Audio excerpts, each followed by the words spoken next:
14th, also Holy Thursday for those who celebrate, 1 p.m. This is the Budget Committee. I'm here as the chair. Councilmember Green is here. Councilmember Harris as a guest member is here. I'll skip over item number 2 for right now so we get a quorum. Oh, here we go. I'll wait for Councilmember Thomas to be seated and we'll get to item number 2. Thank you, Councilmember. I'll move for approval. All right, moved by approval of the Budget Committee meeting minutes, moved by Councilmember Green. I seconded.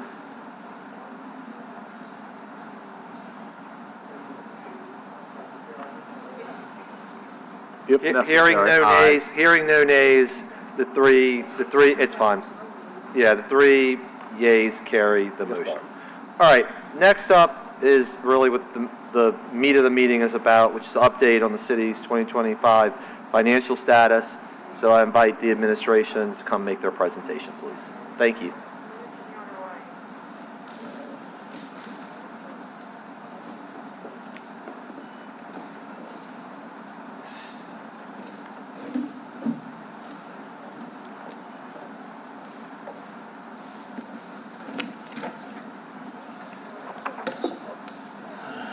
No, here you go.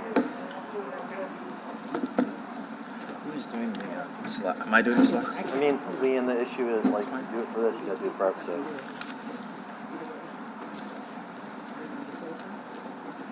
No, it's Good afternoon. Chairman Giarrusso, members of the committee. At the table is Brandy DeLarge, Budget Director, Gilbert Montano, CAO. Leslie, if I do this. Romy, would you like to introduce your staff and team? Romy Samuel, Director of Finance. Rita Richardson Taylor, Deputy Director of Finance. Matthew Cooper, Chief Economist. Okay, well, we will get started. Thank you for having us here today. I'm making sure the clicker is working. I don't know if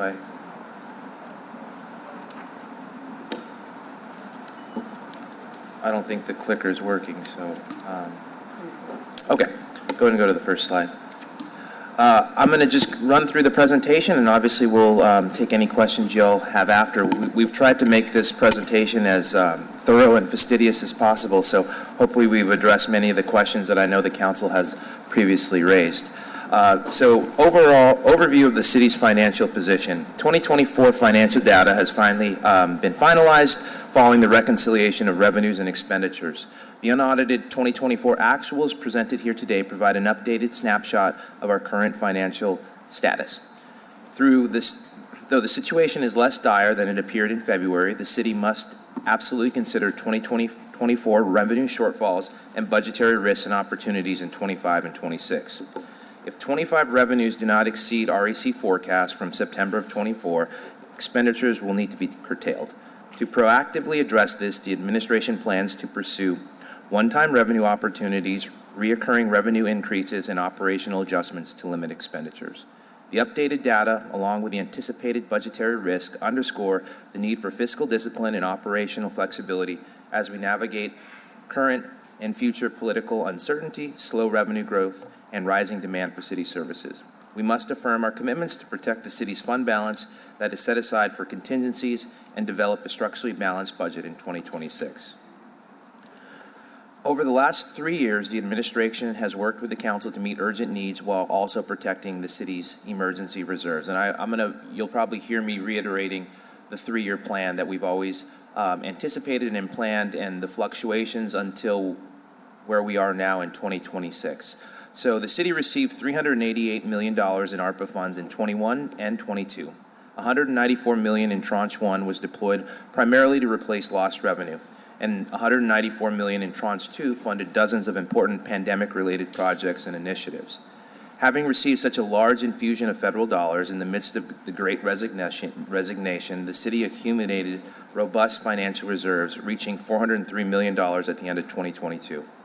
In 22 and 23, the administration and the council deployed tens of millions of dollars and funds and a fund balance dollar set aside for a $100 million emergency disaster fund, initiating an ambitious set of meaningful projects and initiatives in the community, investing in city assets and operations, and setting aside a prudent amount of emergency reserves to respond to future emergencies and protect long-term financial stability of the city. Gilbert, can I stop you there for Sure. a second? So I just think it's important for us to take a step back, because I think in 2025, it's very easy to be like, this is where we are. Can you and Madam Director, CFO, paint a picture of how dire the circumstances were at the beginning of COVID, and then what the planning looked like, so as we emerge from COVID, we weren't in the same spot? Because I think that's been forgotten very easily, and I think it's a point that needs to be emphasized today. Absolutely. Sorry, go ahead and take the picture, because the flash gets me every time. Go ahead. All right. So the challenge of the pre-pandemic, well, we were running really strong in 2019, and then the pandemic hit, and we literally fell off a cliff. When the vast majority of your revenue is centralized in sales and hospitality and all of the above, seeing that drop in revenue really put us in a very challenging and precarious situation. So much so that we, as you all were part at the table, we looked at, we did a COI, Certificate of Indebtedness, because we had no ability, or really, we had a challenge that we were even going to make payroll as a result of that deep decline in our revenue, coupled with, when we built that budget, there was about 21 days of furloughs we had to have for our employees. We were at almost drop dead zero as far as our ability to manage through that. So to your point, and Romy, feel free to jump in and pepper anything else you'd like, that was the hardest sled and one of the hardest hit cities financially in the entire country, even so much so that we had to take out a loan essentially to make payroll work, or potentially make payroll work through a COI, and furloughed employees for 20 days, which caused significant, and that included police and fire, just to make it pencil to be able to get there. I don't know if you wanted to add anything else. And what year was that? 2020? Look, the reason why I'm raising this is because, I know we all are bounded by our experiences, but I remember vividly listening to the fact that before I was, I guess, budget chair, that we were in a precarious financial position. And I almost think to a degree collectively, because in this view, I think the city is the mayor and the council, we're being raked over the coals for being financially responsible now. And my hope is the next few slides too, and I know Councilmember Thomas has a point he wants to make, but that we can also demonstrate what that 3-year plan looks like, that has been a commitment, and also understanding that there isn't going to be a cash infusion like we have with COVID. So it means it's time to pivot to the next phase of the 3-year plan, which is the new one. Councilmember Thomas. No, I was going to wait, but I think you set the table for maybe these questions. I was talking to Jim Singleton and some other elders who kind of did this budget stuff, and there were 3 questions that come to mind that maybe instead of waiting until the end, you could kind of infuse these questions into as you give your presentation, because I think it's important, especially given your question, Mr. Chairman. How has the city's revenue changed in the last couple of years?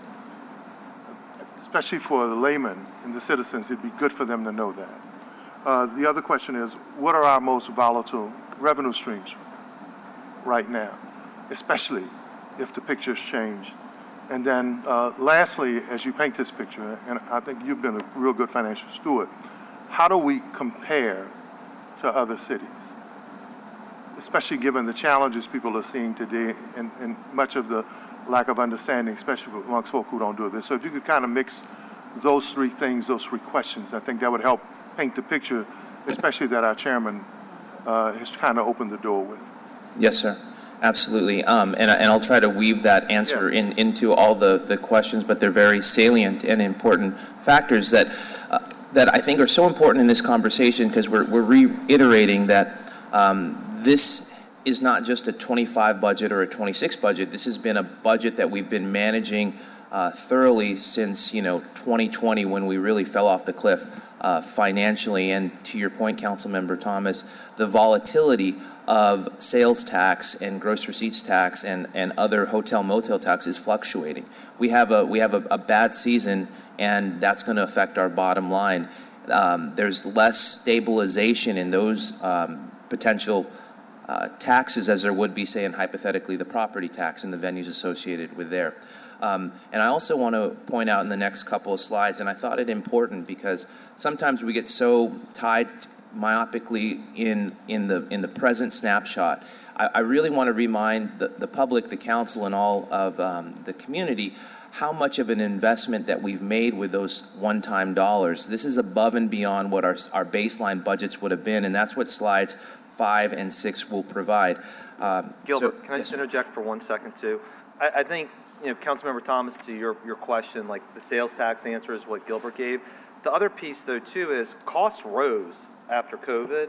And I know you're getting to that, but I just want to say out loud, because I know it's later and I'm not trying to steal your thunder, but, in 2020 or 2021, we ran something like a $600,000 deficit on sanitation. And I'm just like, because of no contracts or whatever. Now we're at a $30 million. I mean, that's a huge impact, and we're going to have to figure out a way to solve that. So, like, the twin problems we're sort of had is revenues get impacted because of sales tax, and how do we not rely so heavily on that? And at the same time, expenses have. Mr. Chairman, perfect, because, and excuse me, I don't want to be out of order. Yeah. And I think that's a perfect segue into the picture, I think, especially with your opening that you're trying to paint. How were we able to do more with less, seemingly, before? And now we have more, right? Before Katrina, the city's budget was $500 million with 503,000 people. Now we have 40,000 fewer people in a budget that's quadruple what that budget used to be. And the public doesn't quite understand that. And there needs to be answers, or at least those questions need to be answered so they can understand how we can have such a larger budget and fewer services, and would they only one-day garbage pickup, right? Smaller police department and fewer services as far as they're concerned. Sure. And maybe I'll try to answer that question from my professional opinion. Having done this business almost 20 years, what city governments did 10, 15 years ago is profoundly different than what it does today. And I equate it to almost a thin layer of peanut butter in the sense where 10, 15 years ago, cities really did basic services, quality basic services. You had, public safety, you had streets, roads, you had all the smaller, important basic services. Where we are now, cities have evolved into doing a whole lot more. So there has been a lot, and they're all great stuff, and cities have stepped up in a lot of place for the state and the federal government to address many other issues that 10, 15 years ago I never saw in my budget prior to. And I think that's they're important investments that are being made, but the pie is growing larger than actually the resources are. So there's almost a significant more amount of things the city does now and invests in now than it was 10, 15 years ago, from my recollection professionally. But thank you for the thought and the process, because I do get that question a lot of how do we get back to basic services? And some of the direct and frank answers is that we're doing a lot more than we ever have done. Not saying that or criticizing that, but the need for a city to step up and do different parts of things has certainly evolved. So sorry not to go down too much down that path, but on the next two slides, this was just really important for me and the team, and I know the council, to really reiterate and punctuate where some of these significant investments have gone. Now, this is investments that has been above and beyond the baseline. So on the first line, you see that the administration and the council invested almost $40 million into police. Now, that is above the baseline budget. That $40 million went to retention, that went to recruitment, that went to stabilizing the mass exodus that we saw overwhelmingly during several of those years. So that's almost $40 million that we put directly into police alone, just to make sure that we had and kept the officers and retained the ones we had and allowed a robust recruitment. Now, are we Are we spiking the football on any of these items? Absolutely not. Can we always do better? Absolutely. But I do want to qualify that these investments have been thoughtful and significant. The $30 million that is profoundly going to overhaul the criminal justice technology platform. That thing was holding together with shoestrings. Now we're almost at the stage of completion where we're going to have one system that speaks to all criminal justice agencies that is going to last for a significantly long, intelligent amount of time. This is all behind the scenes items, but it matters when our officers are dealing with the courts or the judges. $52 million in investments for police renovations relative to their facilities. Equipment and facilities is not the most sexy thing to invest in for maybe a headline, but they are important to our public servants that go to work every day and environments that often can be challenging. So seeing almost $52 million, and we've listed some of the items that we've invested in. And I will reiterate, this is not a comprehensive list. This is just a snapshot of some of the items that the council and the administration invested in over the last several years to really hope to make a trajectory difference. $55 million in equipment and police cars, and I'm hoping everyone is seeing all the new police cars out there with all their bright lights and all the new trucks and equipment, lawnmowers, etc. out there. We have some work to do on the heavy equipment, but as far as the vehicular items, both for our operational departments and our public safety teams, I think it's been night and day. When we got here, cops were running hot seats, ambulances were running 24 hours at a time, and we were running them ragged. And so that investment, although once again significant, will make a difference for the future management of the city. I think that it was important for me to say, sewage and water boards are important for everybody. The city has provided them $183 million of support.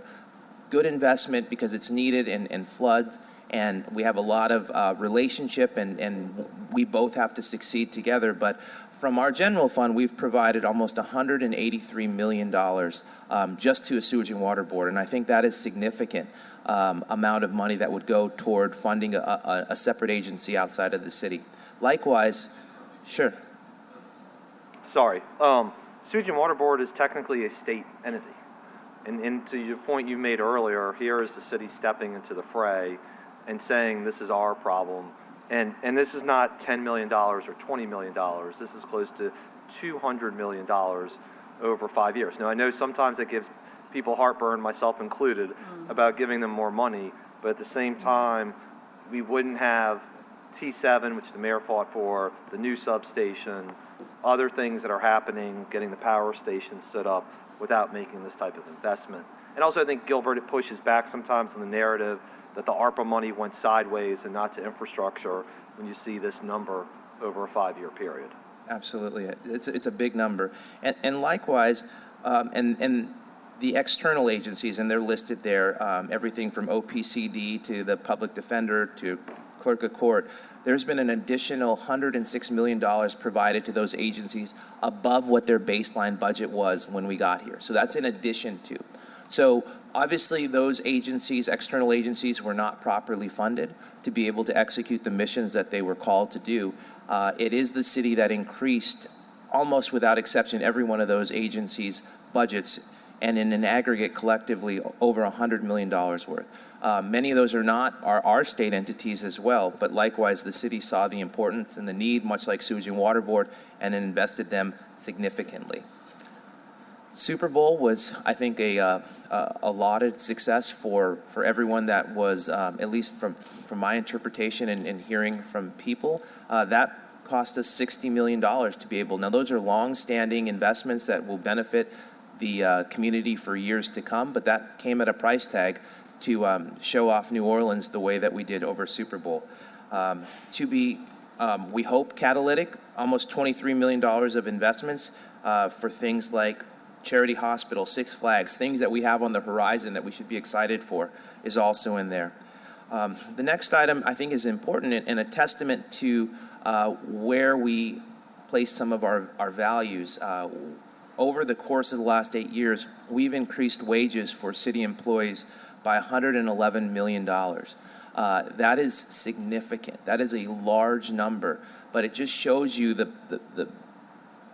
frankly, the lack of investment in as far as what employees were getting paid over the course of several years, that we would make a collective decision to invest in employees, especially during the Great Resignation period.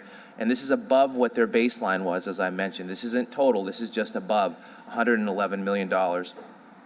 And of course, $11 million for workforce development also, because there's a lot of underemployment as we have in the city. And then lastly, the collective decision to invest the $133 million of emergency and reserve fund is also vital for us to highlight. So that represents almost $806 million, and this doesn't even anywhere near capture all the other investments. But yes, we could have put $800 million in a savings account and felt safe, but we would not have invested in all those important items. So I think it's important to highlight and show over the course of time where a lot of this money went and why it went there.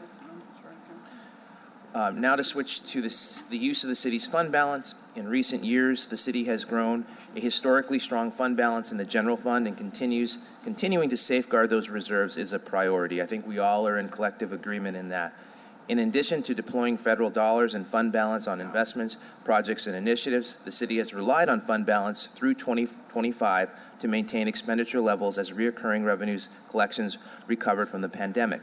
However, over-reliance on fund balance must not continue into the future budget cycles, and I'll re-highlight that again. And I think that's something that we've always tried to highlight, that this year is the last year we can really rely on this fund balance to balance or close the gaps. We must match our reoccurring to reoccurring. Anticipation was to end it after this budget cycle, and obviously you'll see that as we build 2026's budget. In order to avoid, and this is, I wanted to put this in there as well, as we looked at one side of the equation of what we invested in, it's also what we foregoed. In the sense, this council, this administration chose not to raise taxes. And had we moved forward on rolling that millage forward, that would have provided an additional $30 million per year on top of our revenue. So over the course of 4 years in the next quadrennial assessment, it's $120 million of potential tax revenue we could have absorbed, but as an administration and a council, we realized that the public was not nor should they be required to pay for some of these services in addition to their taxes. So we did not roll forward. We were the only entity, at least from my perspective, that did not roll forward in its entirety. So we did forego that significant amount, and I think it was the right decision. And then secondly, I always will remind the community and the group, when we came in 2018, the Board of Liquidation millage rate was 25.5 mils. Where we are now is 14.5 mils. That's almost a 10 mil swing in the amount of 7 years. Two major pieces. We didn't raise taxes. Our bonding capacity is now down to the 14.5 mils, and a mil represents about $5 or $6 million depending on homestead exemption, and still managed to make almost $806 million plus investments on things that are 10, 15-year projects, whether that's equipment or computers. So once again, I'll reiterate, 25 is the last year to be able to use our fund balance for Gilbert, non-emergency purpose. I want to interrupt for 1 second because I think this deserves a finer point on it. If you look to where we were in 2018 to now, between not rolling all of the millages forward and rolling them back like we did, and I guess for 2020, and then what we did in 2024, we've saved the city close to $200 million. And then with the Board of Lick rolling back, it's tens of millions. So roughly the savings that taxpayers have seen is between $200 to $300 million over the last 8 years. Yes, sir. And then the second point, I think that's equally important for Board of Liquidation, the fact that the mills are so low actually gives the city incredible bonding capacity over the next few years to do more initiatives and more capital projects. Absolutely, and you'll see that later on in the presentation on our recommendation. I know we've worked directly with you to address the entirety of the judgment list. because of some of these financial decisions that were challenging on one side of the equation, but also beneficial frankly, in my opinion, in the long run.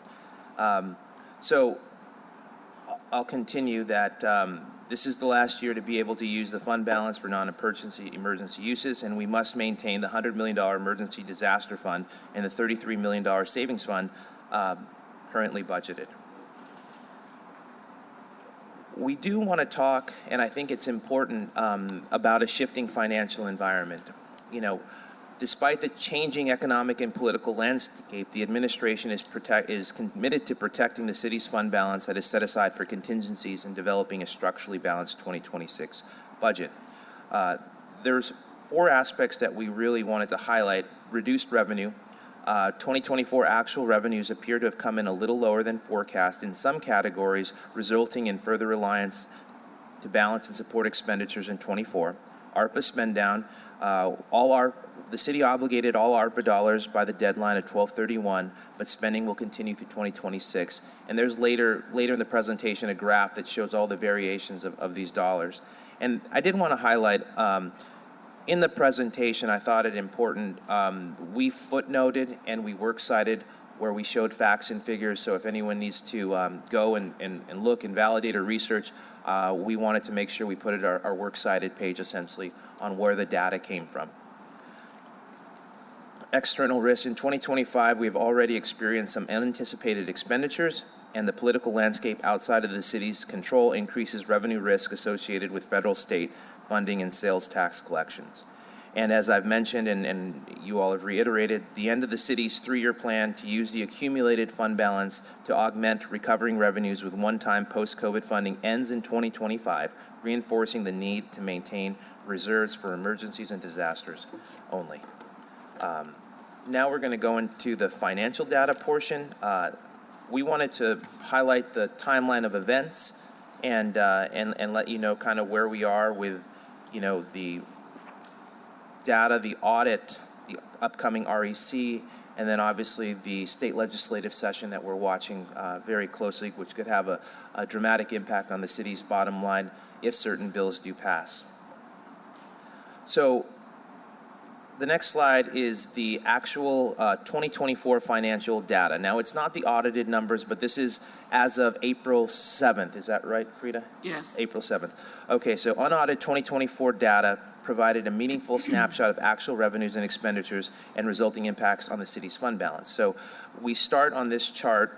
Our fund balance as of 12/31/23 was $326 million. Our revenue was $805 million currently. And our expenditures were $929 million. The unaudited fund balance after that turns into $202 million, $202 million, almost $203 million. And then the appropriation of fund balance in 2025 was $102 million. So the next line, the next 3 lines are important, and I think for clarity reasons, is that if we spend every dollar this entire year and everything comes to fruition on the revenue, we will end the year with about $100 million fund balance. That's right now. Now, that's not where we want to be. We want to be at $133 million. So what we're going to have to work towards collectively at the end of this year, is fluctuating about $32 million to make sure that we close the year out with our committed $133 million. But, I'm sorry, just so we're clear though, the fund balance is $100 million, but we still have the $30 million in the rainy day fund. So technically there's 133 that's there. I realize the 33. No, technically it'll be 70. Right. So the 33, you're counting both the Yes, within that 100 million. within the 100 million. Yes, is sir. both. Okay, just want to make sure that we're speaking, because what happens just in my mind is sometimes fund balance becomes a singular point and sometimes it becomes a comprehensive one. So I want to make sure I understand. Yes. Thank you. You're welcome. So we have the next set of parts to really try to make sure that we are right-sizing our budget to ensure that $133 million at the end of the year, which we're committed to do, and we will obviously maintain that. Next couple of charts I thought important just to show the variation of the last 3 years. It has not been standstill budgets, and it has not been carryover budgets in any sort of way because of the tumultuous nature of our economy, specifically New Orleans. So you'll see the bar graphs to kind of show the differences between the REC projections, and then more importantly, on slide 13, the comparison between the years 21 and 24. The thing I would highlight, though, is, we are back on 24, and you see that we have a much significantly low variance, which for us tells us we are not going to be fluctuating. We are at the point where we need to be, and now we have to capture our reoccurring to keep moving forward. I wanted to highlight at the last meeting there was we are working on our projections, and I'll give you the methodology of those thereafter.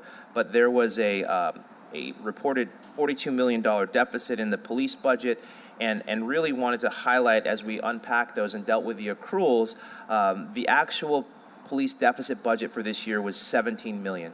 And that's something that we're working towards to address. But the reasons for that, as you'll see, the COPS grant reconciliation decreased it about $10 million, and a 2021 ARPA spending correction resulted in $15 million of prior costs being applied to the ledger, which was an accounting thing. I'm sure Frida could highlight it more if you have more questions on that. So at the end of the day, the operational deficit was not the $42 million as originally put into the projections, but actually $17 million. And that was driven significantly by overtime and unbudgeted consent decree civilian hires. So now personnel projections, overview and context for edification. The personnel projection model was enhanced for the 2025 budget year to maximize accuracy. The model is complex, and a more comprehensive assessment of the structure and methodology has been ongoing since the beginning of the year.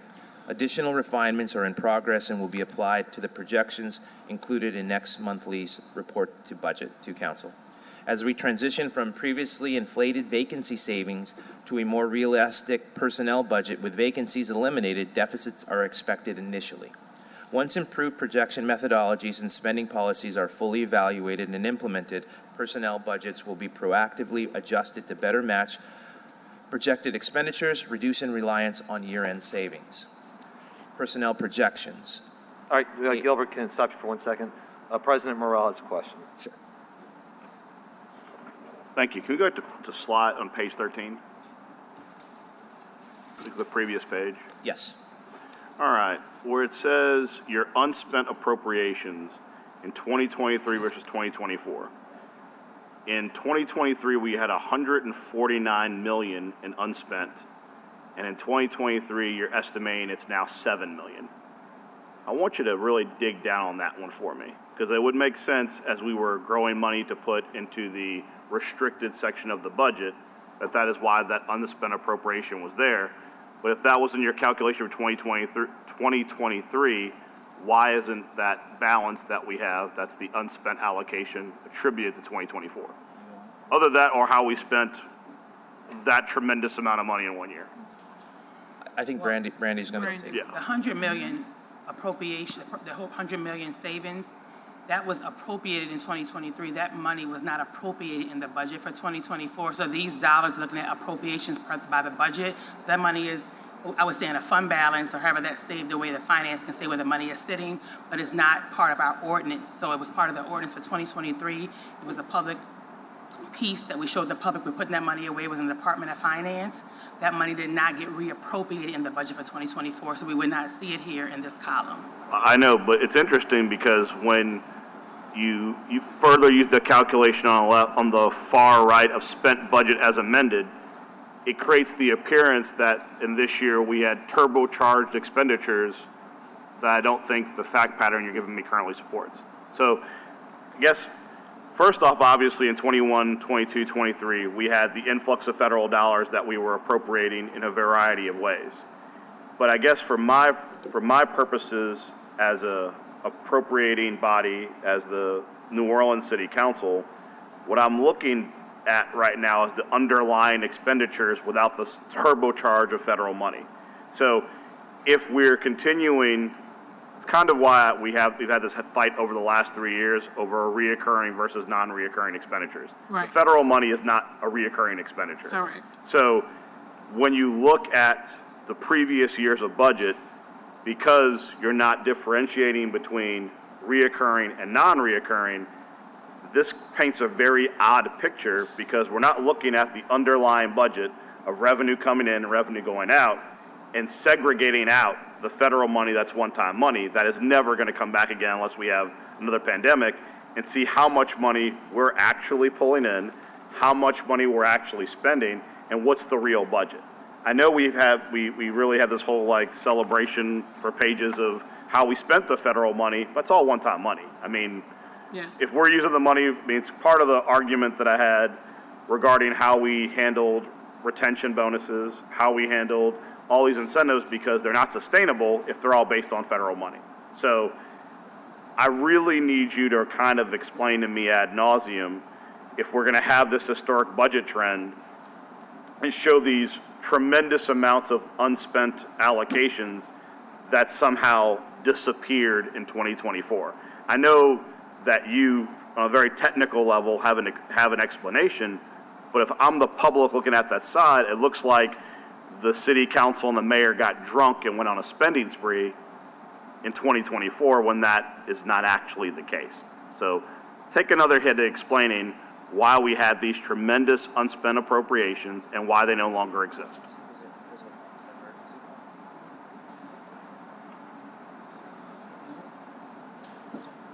So I don't know if I can be less technical, or Romy or Frida want to take a stab, but it's just not, the emergency fund is not represented in this particular 2024 variance. So that $133 million is part of the budget and part of our security, but it's not represented in 2024 because we know that we are not going to use or spend that, or we're going to end the year with it. But using that logic, why is it in your unspent allocations, appropriations for previous years, if the intent was never to spend it? So for 21 and 22, some of that is the money that came in, the surplus that we had. Right. That money is actual money that was surplus from the pandemic, money that was for lost revenue, money we placed other places. This is, again, it's just general fund. In 2023, by way of the budget ordinance, there was $100 million added. So if we took that $100 million out, that would have been $49 million on that line for 2023. So we would have went from $90 million to $49 million, right? But us using appropriations, that was an appropriation, and we did not spend that money in the Department of Finance that Well, year. I hear what you're saying, but what I'm saying is, with your explanation, it appears this slide looks more dire than it is my point. So In that the previous years, you have 116, you have 90, you have 149, you have 7 here, but you also have the recognition that we now have this separate fund with $100 million in it that's not to be utilized. Technically, that's also an unspent appropriation, which would show this number of 7 million really being 107 million, which, when you're looking at a fact pattern, that actually tracks and makes sense. It's just, I'm always going to call out when I look at something like this, and it makes things, it seems like there was a fact pattern that was in these previous years that was suspended in this year to make this particular number look particularly bad when it's not that bad, is my point. And that the restricted fund exists. It's money the city has. We have chosen to restrict it, but it is an unspent, unallocated appropriation that's on our balance sheet.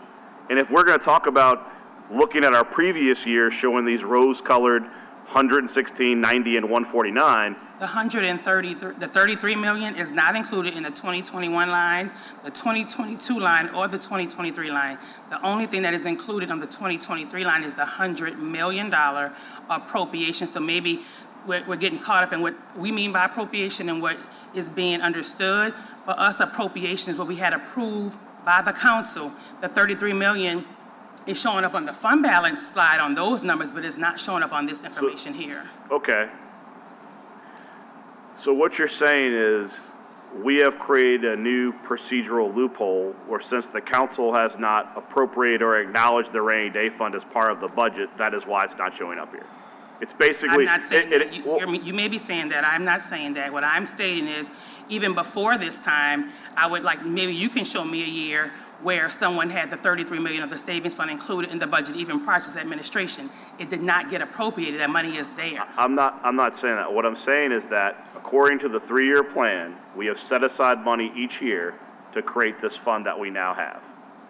And The since. savings plan is something by ordinance. So by ordinance, we have a certain what- percentage of the appropriated budget with that. I hear you. what we're- And in our budget, we have chosen as a city, since this is our rainy day fund, this is our restricted fund balance, we're not going to consider that as part of the amount of money we're going to spend in any given budget year unless we have to tap it, correct?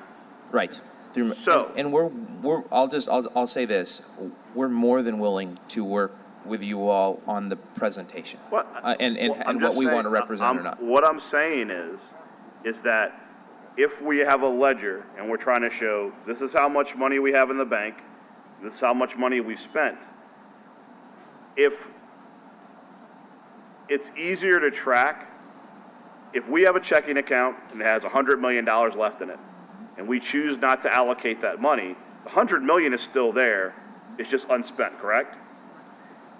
I get the technical explanation, which is that in a budget, we spent all this money, and this is the money that's not been spent. In that budget, we did not acknowledge the existence, whether it's by ordinance or not, we did not acknowledge the existence of the surplus because that is kind of our choice in how we're not going to spend it, because we don't want to put it on the balance book as something that's eligible, but it's still there. So maybe we need to look at in the future how we have maybe another category showing this is how much we're shoving away each year into the emergency fund or the savings fund, I think give it at 5%, correct? These presentations have to recognize the fact that if we're going to continue to have a goal of squirreling away 5% to go into that fund, we're growing that fund separately, but we're not acknowledging it on our budget sheet in a way that the public can track. Does that make, are we on the same page now? Yes. Okay. And just so you know, we are working with council and finance and our consultants to develop a comprehensive fund balance policy that I think Councilmember Druso was wanting to sponsor. So I think that will even more clarify, I think, what your concern is now. Just wanted to highlight that. Okay, thank you. Sure. I had a question, and the chairman's gone.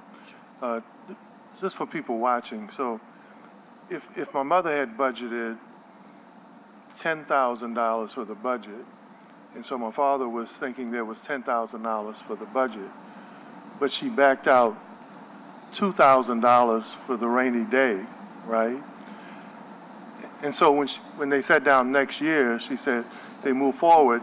He said, well, baby, there's $8,000, and he's saying, what happened to the $2,000? It doesn't mean the $2,000 isn't there. It's just been backed out into the rainy day family fund. It's been moved to the savings. It's been moved to the savings. That's all we did, right? So basically, Okay. that 100 million, it Right. was not appropriated in '24. Right. It's in your fund balance, it's just in Yeah. your other bank account that you're not touching. So my mama didn't lose or mismanage the She money. did not. She didn't splurge on spending. Correct, It wasn't that new sofa set. correct. The money's there for the emergency or family rainy day. That's right. Oh, okay. It's just so the people can understand. That's it. And I think it's slide 16. Okay, thank you. So back to personnel projections. The source data, this is just a little bit more into the methodology. I know you all had asked the questions. So personnel transaction data for the general fund is exported from BRAS on a monthly basis, and the data includes payroll items, salary, overtime, taxes, benefit fringes, plus departmental specific terms, pensions, etc.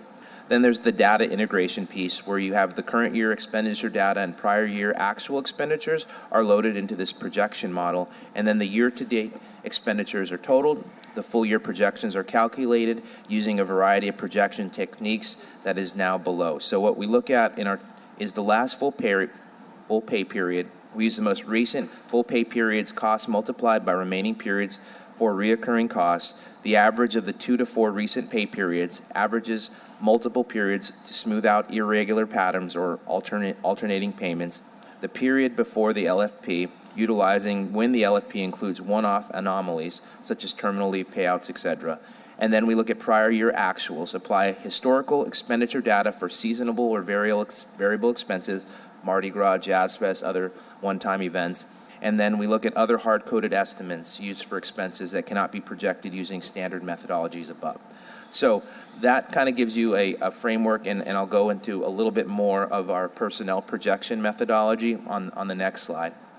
So what we plan to enhance is using the prior year data in place of the longer-term 3 to 5 year averages combined with the most recent actuals to capture seasonal trends and variable costs. Added projections for categories that previously only included actuals, improved pay period logic to account for partial pay periods at the beginning and end of the year, comprehensively evaluated and adjusted types of projection techniques used based on assessment of existing logic and historical trends. The current improvements we're looking to is shifting to a granular transaction data in lieu of aggregated data to improve reliability and allow for more targeted adjustments based on individual line items, loading full year versus monthly data into the model to ensure post-dated transactions are captured, auditing transactions and correcting distribution and classification errors, adjusting for additional one-time seasonal expenses not already accounted for, implementing regular audits and quality checks to ensure continued accuracy, and replacing existing Excel model with an automated Power BI model to reduce opportunities for error and provide real-time projection updates. So now the 2025 budget context. So that just goes into the methodology of our personnel projections, which I know is a question. While past trends point to potential remaining operating funds at the end of 2025, the 2025 budget process was more targeted than previous years, resulting in a leaner budget. As the city's 3-year plan to deploy its accumulated fund balance reserves comes to an end, the city worked to reduce expenditures in the budgets for 2025. The CAO's office coordinated with departments to review their budget submissions, reduce operating costs, and adjust personnel budgets to avoid budgeting for vacancies. As a result, actual spending in 2025 is expected to be more closely aligned with the adopted 2025 budget as compared to previous years. Nevertheless, it's still possible that the actual 2025 revenues could exceed the official REC forecast due to Super Bowl, and certain projects may not be fully implemented due to circumstances out of the city's control, which could lead to some appropriations going unspent, mostly on the other operating side. So in short, forecast budgets and actual revenues and expenditures may continue to evolve as we've seen in 2025, depending on the circumstances, but we're certainly not banking on the waves that we've seen in years past. The next portion is something we wanted to highlight, and some of this will be from previous conversations, something to think about potential revenue loss and challenges both at the state and federal level. In addition to the revenue loss and additional expenses below, tourism impacts due to the January 1st terrorist attack and reduced access to Bourbon Street during Super Bowl may have impacts on revenue. We go into the traffic camera fines, Emperor's dissolution payment, and then an increase to the fire pension cost depending on the outcome of the CEA, and an additional amount for NOMers. Other future revenue costs, changes to state law initiated by the Republican supermajority in Louisiana legislature could impact revenue streams. The 2025 regular session, fiscal session, began Monday, April 14th, and additionally, the Constitutional Convention later in the year could result in future revenue losses. So we're watching these several bills, the inventory, which could have a revenue impact of almost $30 million, prescription drugs, $11.7 million, food for home consumption, $9.5 million, tax sales, $3.7, soap, $3.3, MM&E exemption, $3.9. All of these are being watched closely at the state and will have a significant impact on the city should they pass. Gilbert, can I stop you for a second? So I just want to make sure I understand. Each of these revenue streams has a bill filed that would remove this as a potential revenue stream? Yes. Okay. That's correct. That, along with some others, we just found out about the pre-file bills. There is one for homestead exemption, raising that exemption from $7,500 to $12,500. So that would further deplete the property tax because it would raise the value of the exemption. There is also a Senate bill that would increase it by $22,500. So the value of the exemption would be up to $300,000. So you would lose the property tax from 75,000 to 300,000. So we have IGR working with certainly the delegation, our delegation in Baton Rouge, but they're coupled with the bills that are listed here. Two of the bills result in $22 million loss in general fund revenue alone. That's food and drugs. Right. The exemption on those. We also have, as Gilbert mentioned on the soap sales, they're trying to convert from tax sales to tax lien certificates, meaning you will not be able to sell right away. We understand, there is a redemptive period, but there is a move away from soap sales of adjudicated property. And individuals will be able to purchase those liens for those delinquent taxes, but you also have to hold those liens for a certain period of time. That would mean the city would no longer be able to liquidate those properties for delinquencies. So that is another loss of revenue. Is there any sense, look, I know with legislative bodies, particularly after serving in one, that things aren't a certainty, but after what happened with the amendments failing, do these become more likely to pass? We don't know yet. Right. The outlook is trying. We just don't have any clue We don't. where they stand yet. We do. Everything's on the table. Right. Right. Yeah, again, this is now, I think, the third time I've asked for this. I'm looking across the dais like, we are happy to go to Baton Rouge and talk to people about this and work on this with other delegations. I think the other thing that would be important is New Orleans, and I just don't know the answer to this, is New Orleans an outlier in any of these being as high as it is? And so if it affects us alone, that's one strategy as opposed to 63 other parishes where it affects them to a significant degree. It may not be as much as ours, right? But Well, if it affects other municipalities, that'd be important. absolutely. The food and drug exemption will impact us equally across parishes because the other municipalities rely on the taxability of food for home consumption as well as certain prescription drugs just as much as New Orleans does. So it is, depending on certainly their collections, it would be a substantial loss to those municipalities. And I think that's why it was fought so hard in the special session. So those things that did not succeed in the special session have come up once again in this fiscal session, as we reported in the February meeting. We have to pay attention, but there are new things that have come up, especially on the homestead exemption side, which would erode the property tax collections. And I'm going to ask an even harder question, which I think there's much less certainty for. At the federal level, everything changes almost on a minute-by-minute basis, much less on a daily or a monthly. Is there a plan that cities are using to address that together, or is it just sort of, we don't know what's going to happen? There definitely seems like there's, for example, it says brick is being cut. Well, that's a significant program that New Orleanians use, even if it maybe isn't tied to the budget, still homeowners use it. Just wasn't sure if there was sort of a game plan or a playbook for that.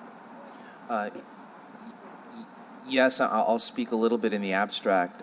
We have a working group and team specifically on this, headed by Dr. Avegno and Greg Nichols, who have a significant amount of federal funding. And then each agency is providing day-to-day information. Currently, we have not heard of any grant affected by any of the items. That doesn't mean that we're not thinking or we just have not had any direct, or I haven't, or my office hasn't, any direct information that there has been a cut or a change in our grants. Currently, our granting totals are significant. 1 year is up to $450 million, and if you look in aggregate over the multi-year grants, they get close to like $8 billion. They're significant. So we are very leaned in and listening. Other cities have asked us to enjoin in potential lawsuits. I can't speak as intelligently to that. I think law is looking into that portion as part of that working group, but I know that there are cities that are banding together depending on what they are impacted by, but currently we are not directly impacted, to my knowledge right now, of any specific grants. We've had to make some changes to some of our language for grant reimbursements, but nothing that, once again, I'll say that I know of, or anyone at the table knows of that I'm aware of, has directly impacted our bottom line. Okay, good. That's good news. I mean, something, candidly, I thought that's unpredicted at this point, and let's just keep on crossing our fingers. Yes, Okay. Ms. Samuels. No, I'd like to add something for Councilmember Thomas, a question that you posed on the revenue side. Act 718 impacts the phase-in of property tax assessments when the quadrennial assessment occurs, if it's more than 50%. So we don't realize that income right away. It's phased in over a three-year period. So that would impact, the revenue that we would receive. Okay. I'll try to speed this along. I know that some of this information is verbose. Do want to highlight the funding uncertainty and increased costs that we know of right now, and most of these are generated as a result of the January 1st attacks compared to budget. You'll see that the ice storm unprecedented cost us an additional $2.38 million, and then the enhanced security for Super Bowl, Sugar Bowl, and Mardi Gras post January 1st went above budget by those. We were hoping and anticipating an emergency declaration for reimbursement. That never happened, and that never came through. So we will be factoring that into our costs this year. Just wanted to highlight that. The second portion, I think, is a positive movement and opportunity, and speaks to our financial integrity, is our recommended solution. I know we're working closely with council and Councilmember Giruso and his staff to pay off the judgment list that has long lingered for significant amounts of years, if not decades. So what we are recommending, of course, as of April 7th, the city owes approximately $88 million on the unpaid judgment list, following several meetings with advisors, CAO's office, finance, council. The consensus recommendation is to sell 2 tranches of revenue bonds, 1 tranche in 25 and 1 in 27, with a debt secured by the millage rate for municipal purposes. Going back to that millage rate, and the bond proceeds would be used to pay judgment creditors on the judgment list pursuant to the ordinance. The new debt service payments would be structured in a way that current annual appropriation for judgments would not need to be increased due to the current debt being paid off between now and 2030, reducing existing debt service payments as the existing debt rolls off. So I think we have a very malleable and good solution to address almost $100 million of decades and decades of judgments, and we're going to do it essentially without increasing our general fund appropriation for the past judgments anyway, to be able to pay this debt service. So this is, I feel like, intelligent ways of using financing tools to be able to address long-standing problems. So Gilbert, can I just interrupt for a second? So let me maybe try and make it a little bit simpler. Right now, the city basically allocates $2 million per year to pay judgments. And there were judgments that were totaling between $30 to $35 million. And then we learned of 2 other judgments that jumped that number up to $90 million. So what we're going to do is we're going to use the general alimony millage as collateral to essentially sell 2 buckets of bonds that will pay down the $88 million to zero. And the way that we're paying that is with the $2 million that we annually allocated, we, the city and the council, to paying judgments every year. Is that correct? That's correct. I mean, that just seems like a super reasonable way and in line with what the laws that we pass together would be. And the goal then would be, obviously, the city will likely have some additional judgments, but we know that by the end of 2027, we will have enough money on hand to pay off the judgments that are on the list right now, and that total $90 million, and take that number down to as close to zero as possible. That's correct. Man, that's a pretty good day at the office. So the next section is really going to focus on solutions that we're trying to address, whatever potential budget shortfalls we have to adhere to, and maintaining, once again, that $133 million savings and reserve fund, as well as potential unknowns. One-time revenues, the 25 official REC forecast does not account for one-time revenues potentially in 2025. And I'll be candid, I am probably more optimistic about some of these than Matthew is, and you know, I'll keep my optimism, but I also will hear and adhere to his perspective and what he sees in his calculations.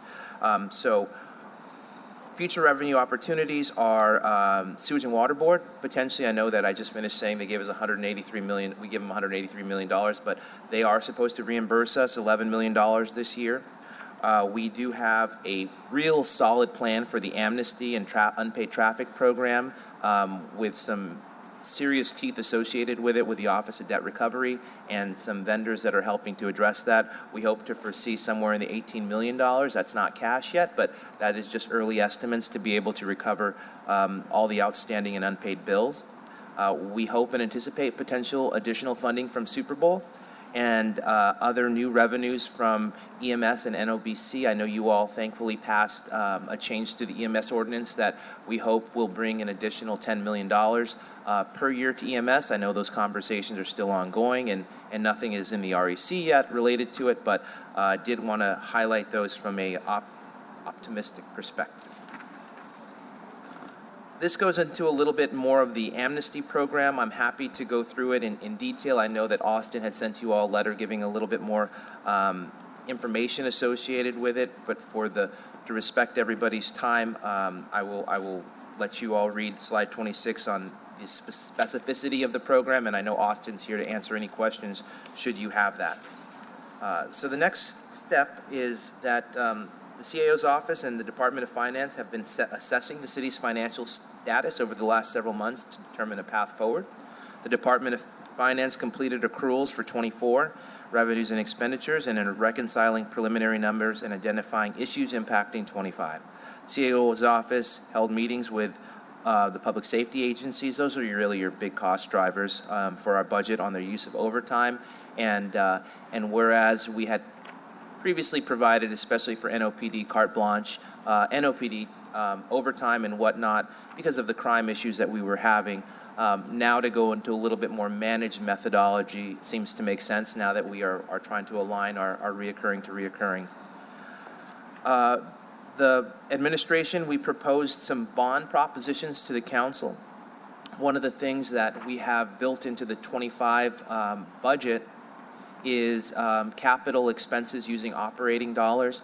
I will highly encourage council that we shift those funds from operating to bond to capital dollars at any point we possibly can. I think if we just look at what was currently appropriated in the budget amendment, that could alleviate almost $23 million if we just shift to capital funds, should the voters support the capital program moving forward and vote affirmatively to it. It seems like a non-issue if we just shift the type of funding that is going to capital programs. And that will help us out specifically in this year for the future of the bond sale.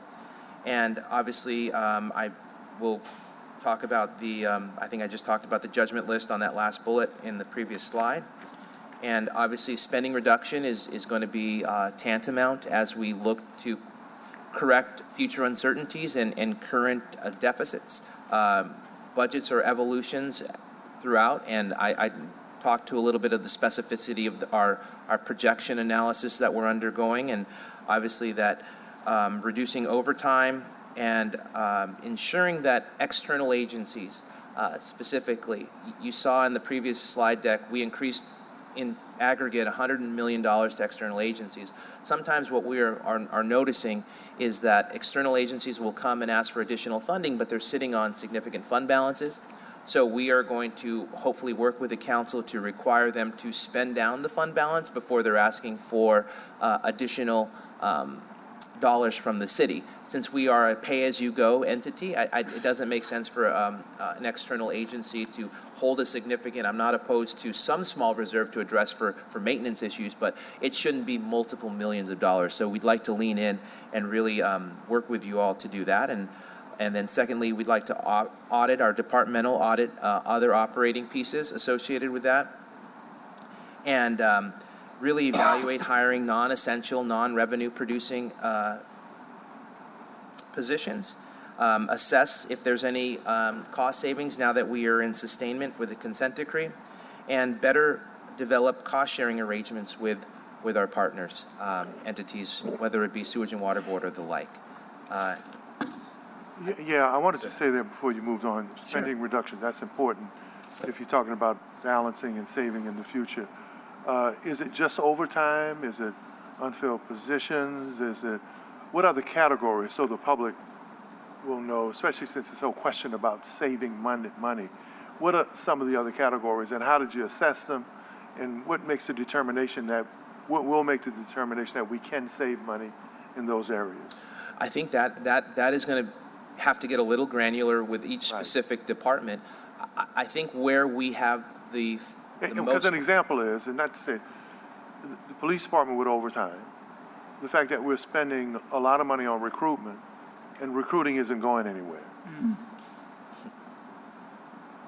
So if you're going to keep spending money on recruitment, and recruiting isn't going anywhere, what happens to that money? Could it better be utilized someplace else, north, school kids, or how do we make those adjustments and where do they come from?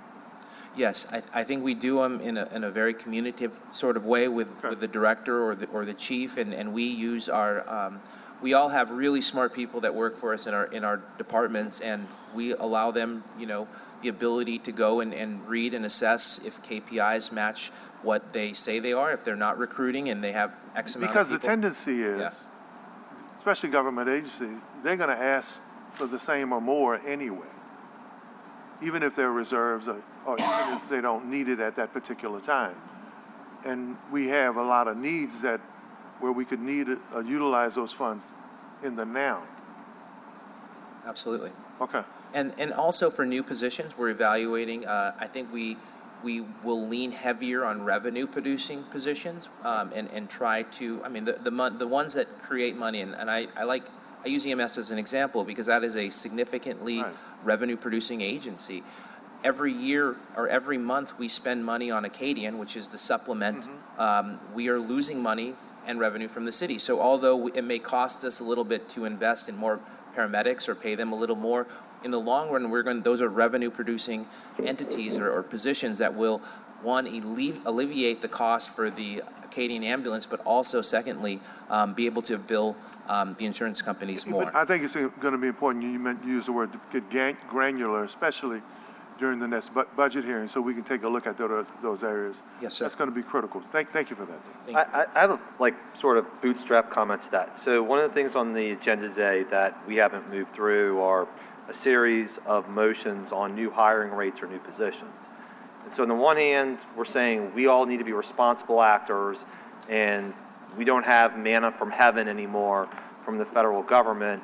At the same time, we need to increase spending for certain positions and we need to create new classifications. So if we're doing that, we're going to increase the expense side. What are we doing then on the revenue side? Or are there other expenses that are being deleted as a result of these requests for additional employees? Yeah, I think our position as an administration now is, I believe that civil service is in the process of conducting a full evaluation of compensation. And a lot of what you have presented before you are kind of one-offs from various departments for specific positions. And they're probably valid and important, but where I think we need to stay is let's see what civil service comes up with in the sense of their compensation study before we start approving one-offs so that we can stay in a cohesive, their solution may be in anticipation of what is already being addressed. I think that's what you were asking, our position on some of those civil service requests, but maybe I misunderstood your question. Well, I guess, look, I'm just trying to put my cards on the table. I feel like what we're all saying is we need to change our way of thinking because we no longer have this influx of ARPA money and the way some things were budgeted conservatively have evolved over the years. We have a series of motions here, 14A through N, that are for new hiring rates, new classifications, salary increases. And so I just want to make sure that we're not holding these captive and not voting on them, but at the same time, there's money available to make these things happen. So I don't want to cut off my nose to spite my face, right? I don't want to be penny wise and pound foolish, but at the same time, I think the responsible question to ask is there money for these positions, or should we be holding off on any of these until we get the complete pay plan from civil service? I don't want to.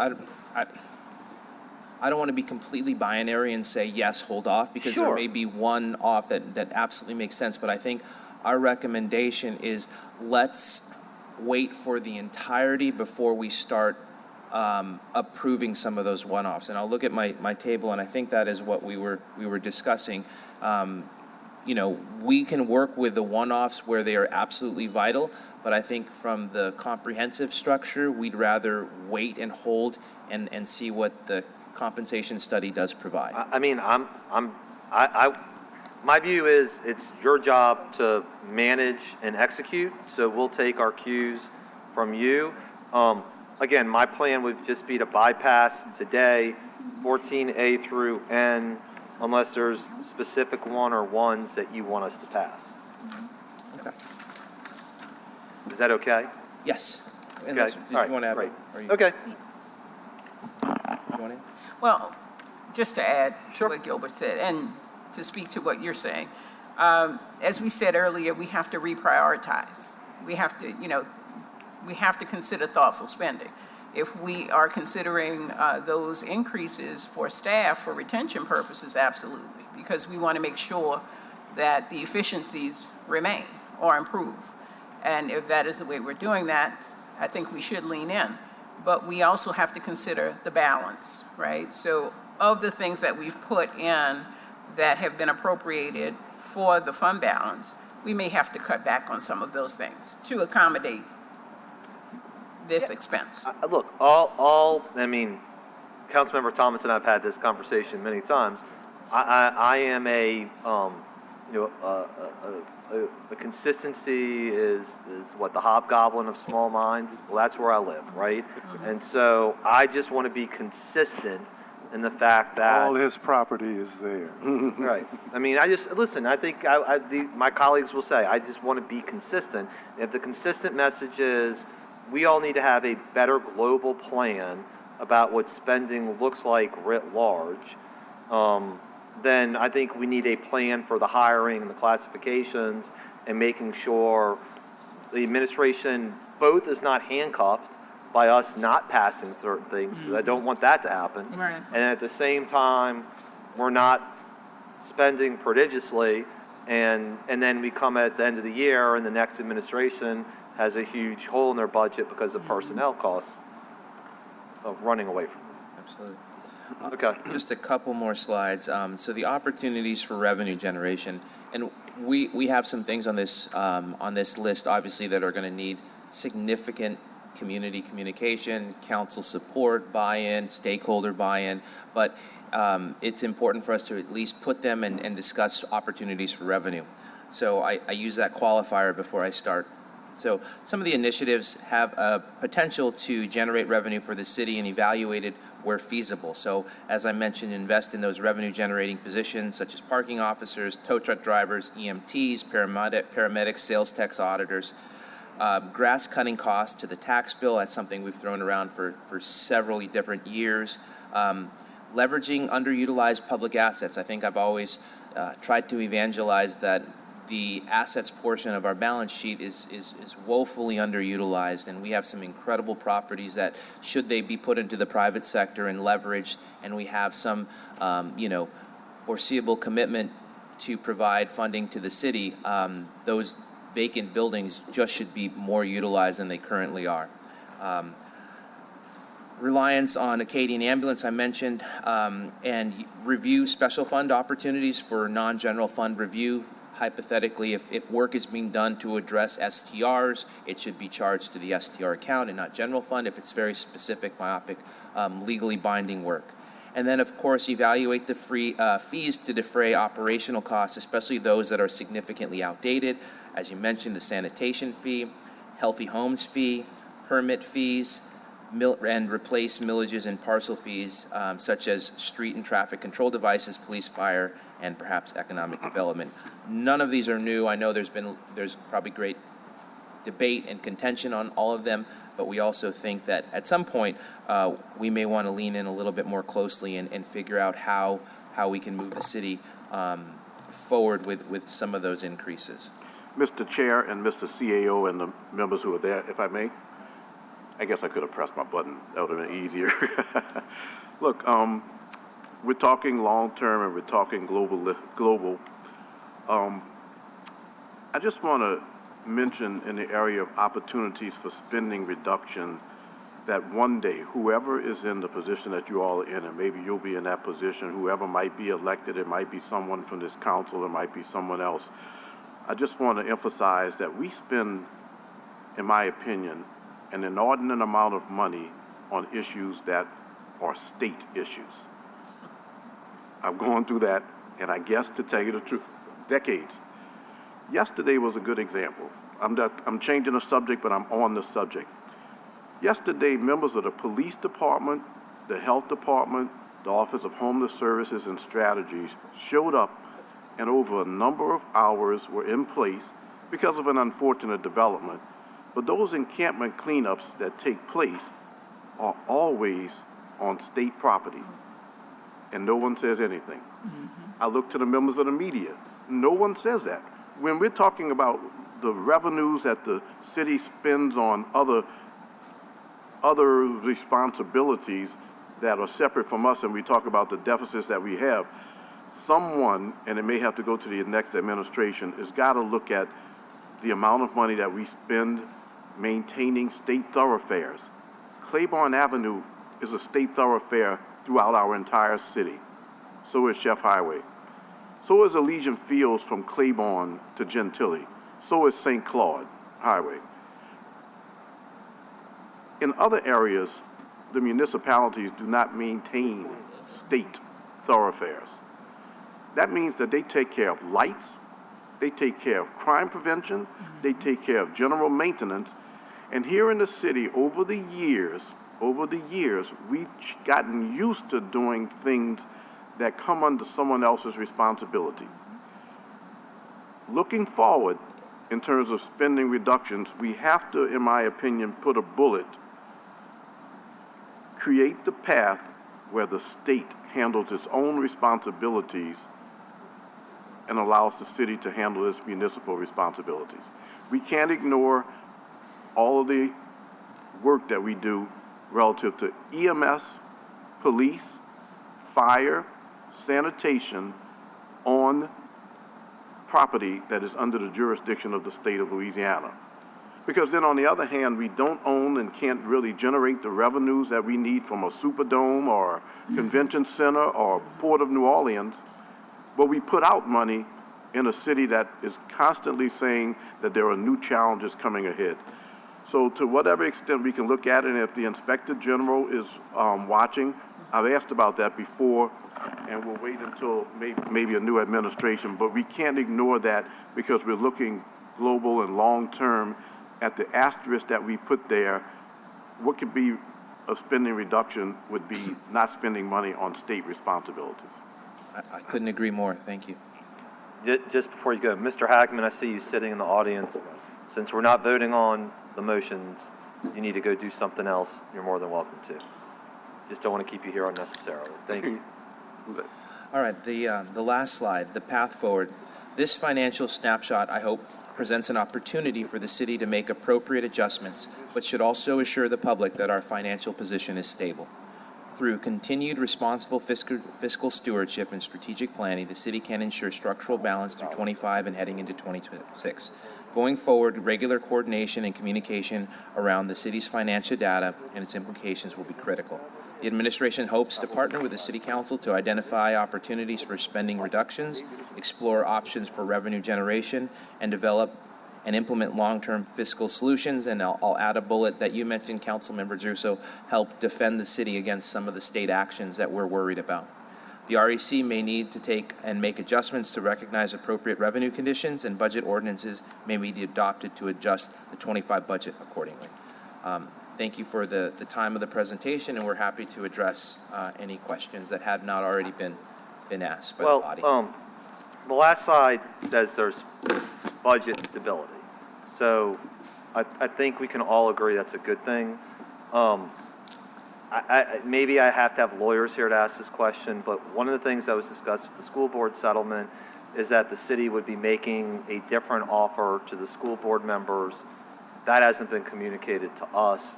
So has there been a new offer? Given that the financial situation is stable, has there been an offer made to the school board? I'm not aware, but I would defer to law and legal on that particular question. I mean, I just, look, I would like somebody to get me an answer to that, because my understanding of this situation, putting aside the legal arguments, and I don't want to get into those publicly, I don't think that helps either of us, was that part of the reason for not doing the deal is that we had a financial crisis. Well, that is settled now. And then the second thing is that there was going to be an attempt to do something different. And so I think it's reasonable to ask, what is the difference? And I think it's also fair to know that before we have to go to court next week too. So it would seem to me that the announcements were made at the end of January or early February. We're now in the middle of April. This would be pretty easily knowable by everybody at this point. And if there has been an offer, I just think it ought to be communicated. So can I just, I don't know, I want to speak for everybody else on the committee, but I would hope to get an answer to that by, tomorrow's Good Friday. Monday, can we get an answer to that on Monday before we have to go to court? Okay.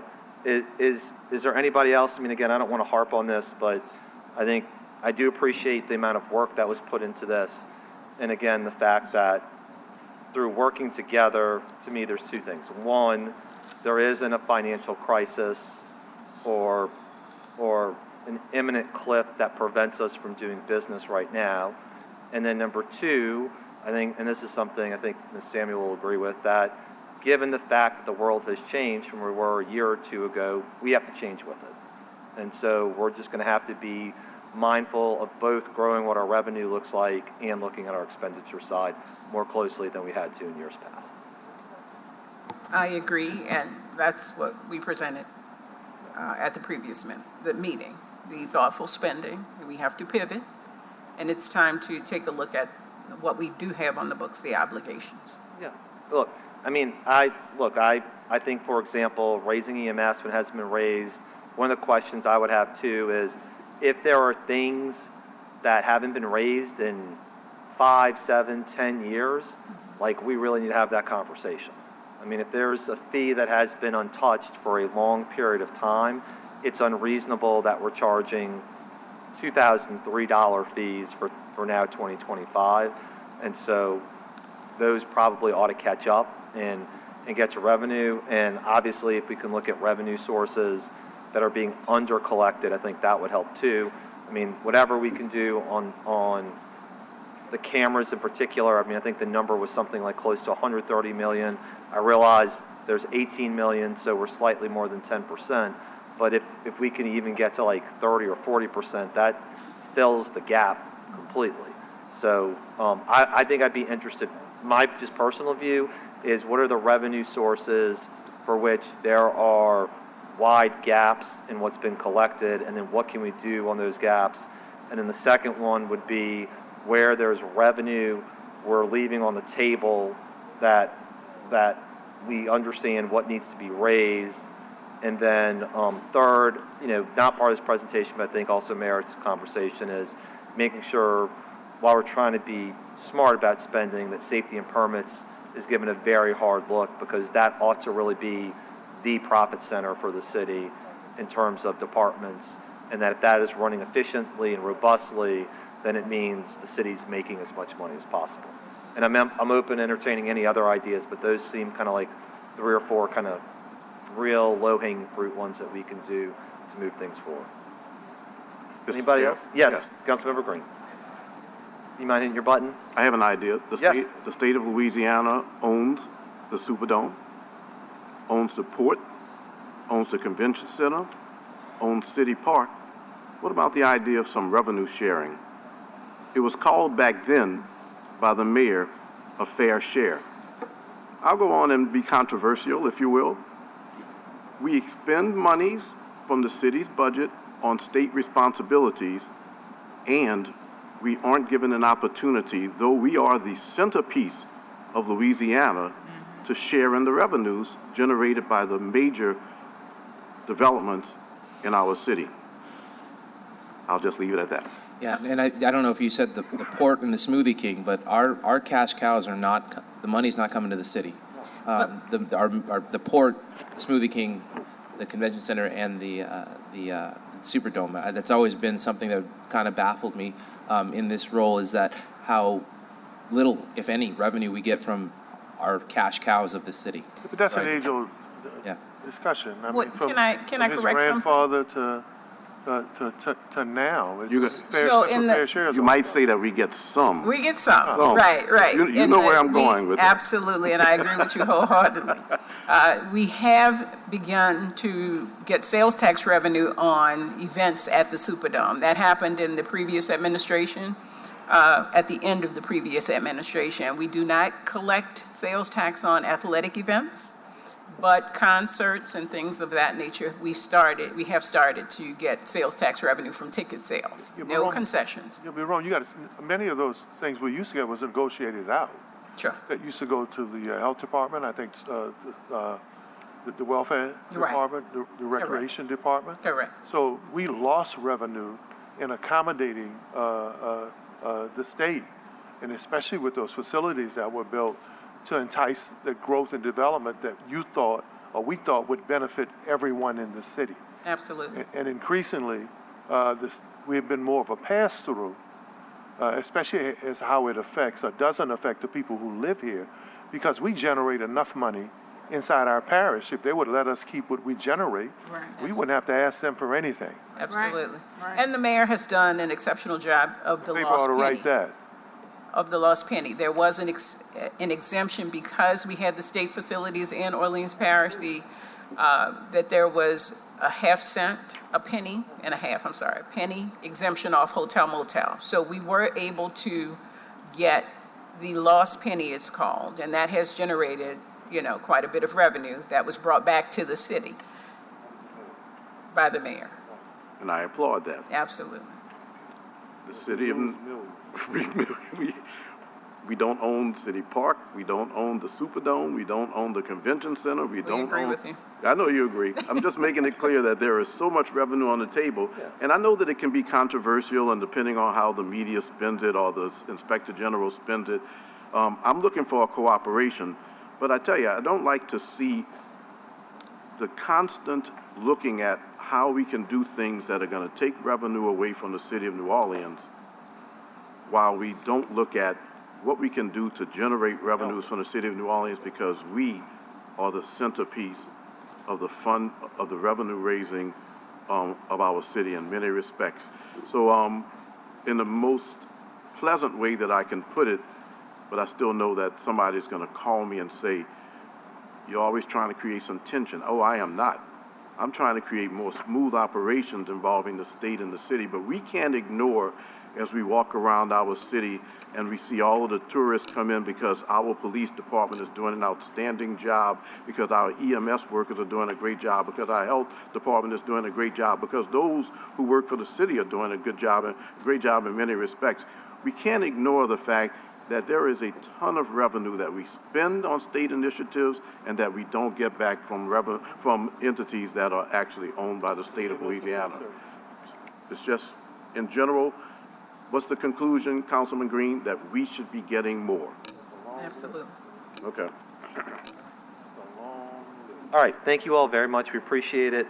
Why don't we just do this very quickly, Mr. Cooper? You're at the Yes. table. I was going to say, yeah. Yeah, I think really for me in the budget reports, the thing that's just needs the most attention is it looks like we're in the red on personnel right now. And so I want to make sure, again, just kind of keeping with everything, that we're watching that. And is it just early in the year, but according to the personnel projection, we're at a $64 million deficit, so I believe that's a question for Ms. DeLarge. Okay, all right. That, we did address that a little bit in the presentation. Okay. So the refined methodology that has been used has given us some more accuracy, but we're working on a refinement again to those, the methodology at this time. But that's also given us an opportunity to determine where we need to curb some spending, talk to departments as well. So throughout the year, that number may actually go down as we're working on pieces. Okay, yeah, I just want to make sure that we're all on the same page and there's no surprises, and we're in April right now. What we didn't want to happen is the surprise we had last year, so we tried to pull all the stops out. I agree. Yep. And I guess for Mr. Cooper, as I jump to number 15, is there anything good, bad, and different that we really need to know on the revenue side right now about where things stand?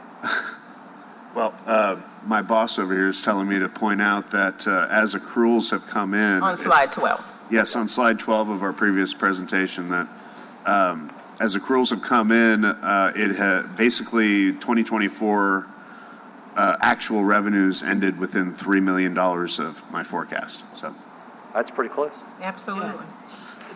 Yes, thank you all for your hard work on that. We appreciate that. But I think that's a testament to the good planning to what's happened so far. We appreciate that.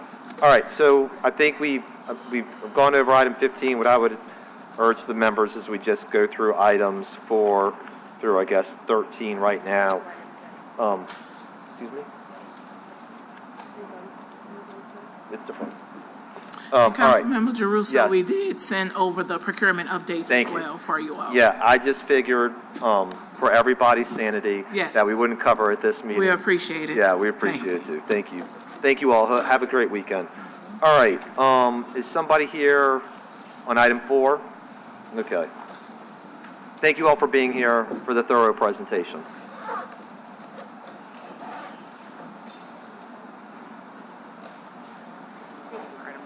Great. Item 5, okay. Yeah. We'll get to 5 in 1 second. We got 4 coming up and then 5. And I know I've deferred 5 a couple times. All right, so we're on item number 4 right now. All right, go ahead. Good afternoon, members of the Good council. afternoon. My name is David Munier, Affordable Housing Project Manager. So I'm here representing the Office of Community Development. In reference to this project, City of New Orleans and Winn-Dixie Phase 2, LP for City Square, 162 Phase 2 rentals. Should I go over a brief summary, or do you just want to ask questions? I think everybody, can you give me the headline version of what the summary is, so this outside of obviously is- what's on the agenda? Yes. So this is a development in the Treme neighborhood that will be 28 units of affordable housing. It's funded by $4.2 million of home federal funding, which is a federal housing specific funding source.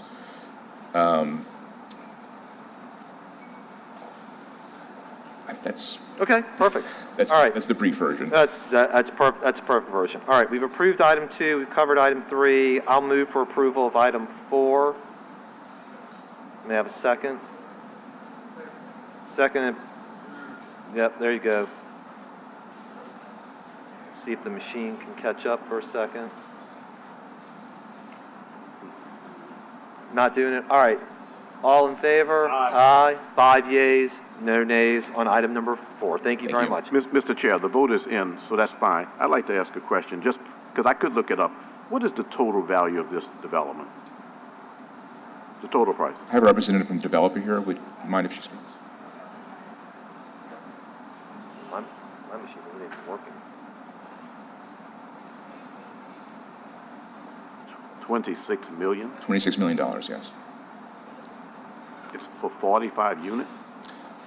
Yes. Okay.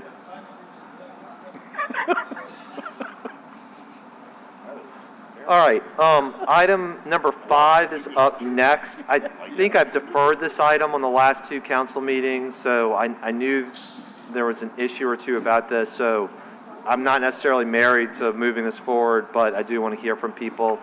I have a comment card. Want to come forward?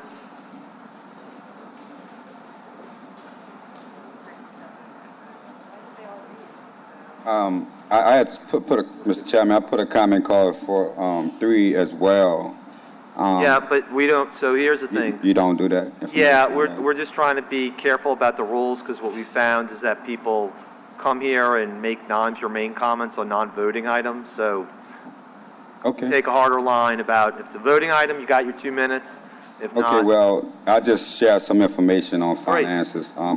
I hope CAO would have heard these as well.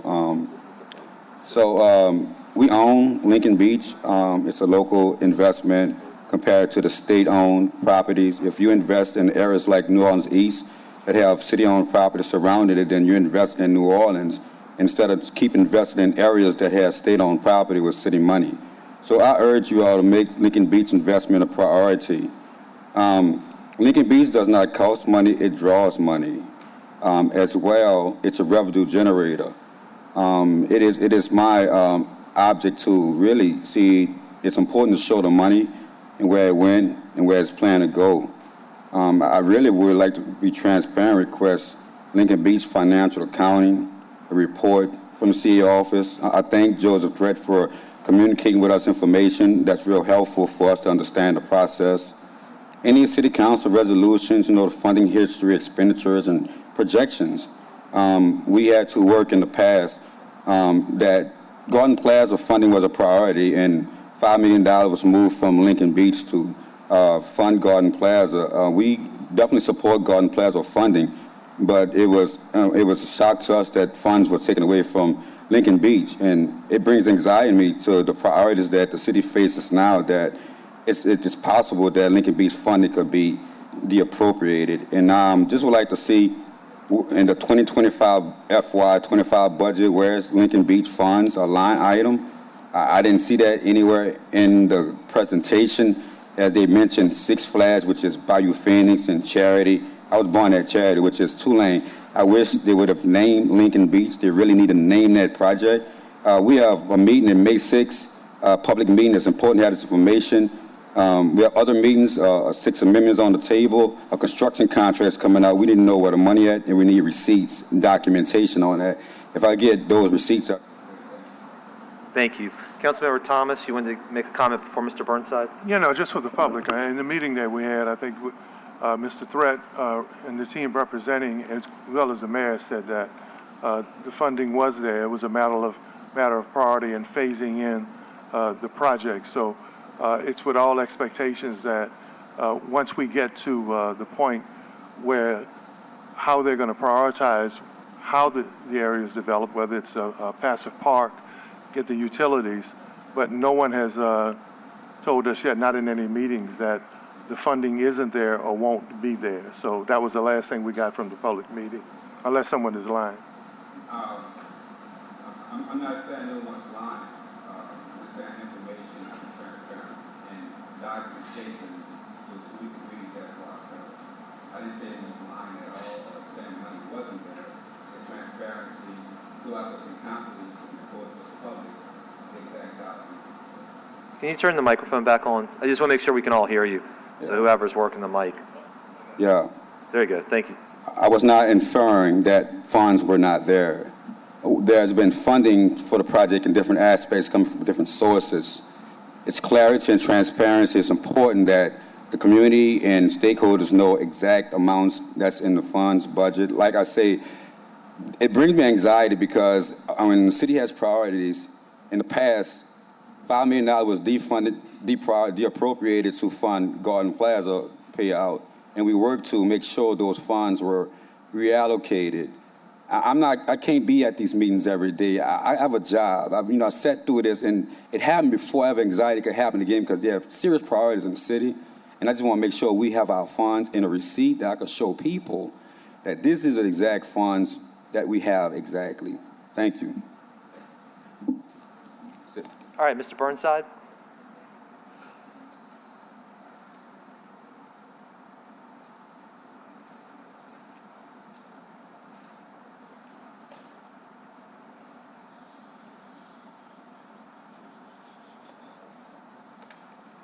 So, my name is Michael Rick Burnside.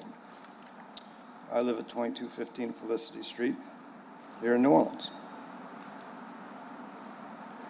I came in today, even though I don't normally come to committee meetings for a particular purpose. A person asked me to come, so I came.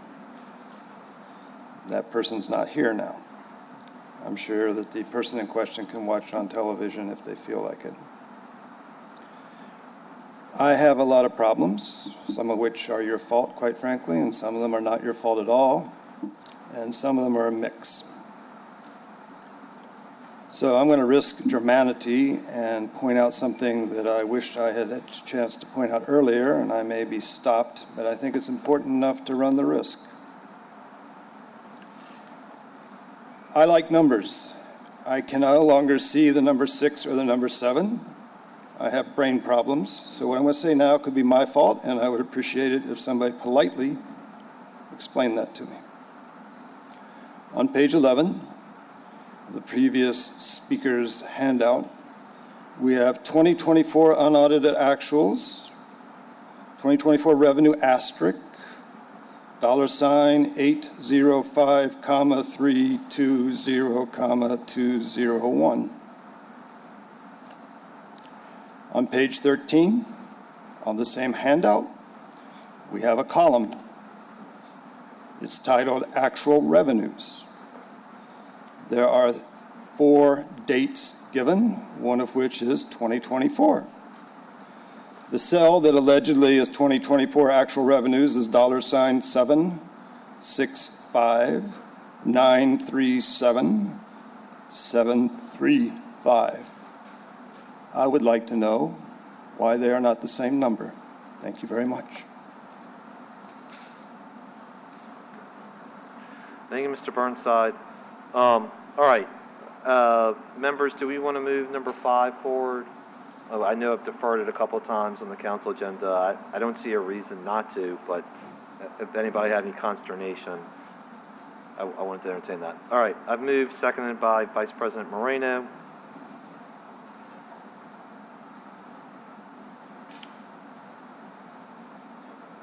My screen is keep on getting delayed, Donna. I'm a yay. Everybody else, yay. Or 5 yays, no nays on item number 5. Item number 6 been asked to defer. Item number 7, is there somebody here? Brandy, are all these stuff that you all want to talk about really quickly? I mean, this is a transfer. What's that? Okay. So 7 and 8 are us. So this is transferring $1 million from IGR to the general fund operating budget within CAO. So I'll move. What's that? 8 is Thrive, and 7 is Youth Force NOLA. So Mr. Burnside, you want to speak on number 7 and number 8? But why don't we go 7 first, then we'll get to 8. So as Councilmember Morrell kind of said to me, this is the council passing continued parts of the OPSB budget. And I guess what I would ask is that all items that we vote on today be added to the consent agenda except for items 7 and 8. Mr. Burnside? Yeah. Well, not having an answer to my previous question, I shall make a couple more somewhat generalized comments. The numbers that appear in the handout of which we are not speaking would tend to suggest that next year we're going to have to cut approximately $130 million from our budget. It seems that Thrive Kids is a priority. I have been in this chamber while Thrive Kids presented, and I will understand the elected individuals on the days support Thrive Kids. The question stands, however, that if one uses the numbers given to us on page 11, that the 2024 expenditures were $929 million, and the 2024 revenue was $805 million. Understanding there are restricted funds and non-restricted funds, neither of these is limited to either. They seem, although they do not say, to be totals. If in fact we are not going to spend $130 million more next year than we spent this year, is there any commentary from anyone as to why we are funding something that quite frankly should be funded by the school board, which does, after all, have its own revenue stream? Thank you very much. Yeah, my answer is it's because of the settlement. And since we're going to follow the, and let me finish, because we made a deal with the school board, we're going to honor the deal. That's what the deal requires. So I mean, we passed the first 10 million, we passed the second 10 million, we've rescinded the collection. So the answer to your question is because this is what the deal requires, we're honoring the deal. And the same thing for number one. I respect the fact you answered, and I'm grateful. Whether I agree or not doesn't matter anymore. Sure. I appreciate the fact you're elected. I appreciate the fact that you matter.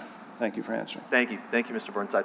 Actually, Ms. Spears and Mr. Aguilar, I'm going to countermand my last instruction. Everything should just go on the consent agenda. We'll just make it easy for everybody. So I've moved on item number 7, or Councilmember Morrell did. I'll second. All in favor? Aye. 5 yeas, no nays. Item number 7 passes unanimously. Item number 8 is calendar number 35977-978. This is, as Councilmember Morrell said, the other part, which is now Thrive Kids. Mr. Burnside, I have a card for you, so I want to make sure if you wanted to speak on this, you have the opportunity, sir. So again, for clarity, item number 7 is Youth Force NOLA pursuant to the settlement. Item number 8 is Thrive Kids. I guess I don't make this often clear when I come here. Whether I agree with you or not, I respect you. Not as an individual you, as a plural you, as a council. It matters greatly because without you, we just have a dictatorship. So how we're going to be spending money is going to become much more contentious, God help me, contentious, because of course we'll have less money to spend. I will point out the numbers that are provided to us on page 13 would suggest to us that actual revenues have decreased between 2023 and 2024. If we are to believe the numbers given to us, we pulled in $11 million less money on the year Taylor Swift came to New Orleans than we did the previous year. $12 million less revenue. So not only are we going to spend less because we're not going to spend ARPA money, we're going to have less because less is going to come in. So what's going to happen is we're going to push the bond button. And when we do that, I and you are going to part company because I don't believe that bonds should be issued while the bonds are only paid for by half of the people in this city. Just a point of clarification, Mr. Burnside. We haven't had an REC since Taylor Swift or since Super Bowl.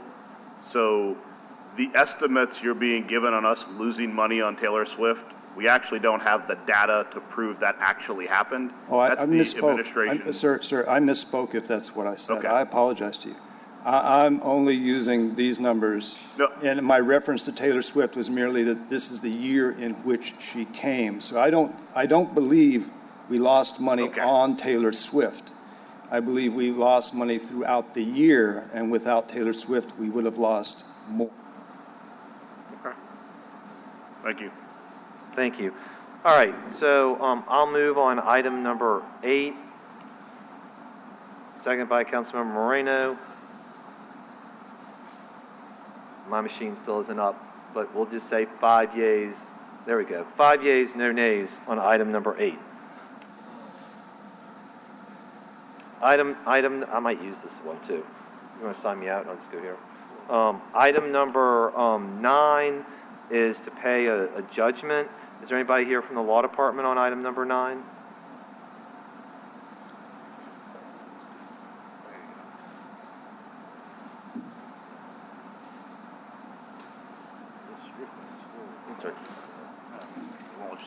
Oh wow, it's crazy.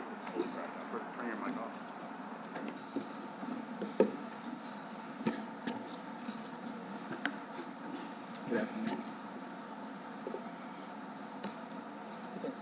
Good afternoon. Good afternoon. Mr. Chairman and members of the council. So this ordinance is to provide $1 million for a federal judgment to Haney versus the city, and have with me Kevin Hill from the law department, who can give more information about the judgment. This judgment is one that was probably one of the biggest ones in the media this year. It involves a New Orleans police officer that investigated a rape of a teen, and of course, some things happened there that we ultimately, that were investigated, but ultimately found the NOPD officer responsible for the crime that was committed. In fact, there was some evidence that supported the fact that he actually did it, and then at some point he did acknowledge that he had a relationship of some kind with the young lady that he was there to take a report for. We were able to settle this matter for $1.3 million, which we believe was a good judgment because, quite frankly, there were numbers that supported something far more than that. And of course, plaintiff counsel sought to get exponentially more than even that.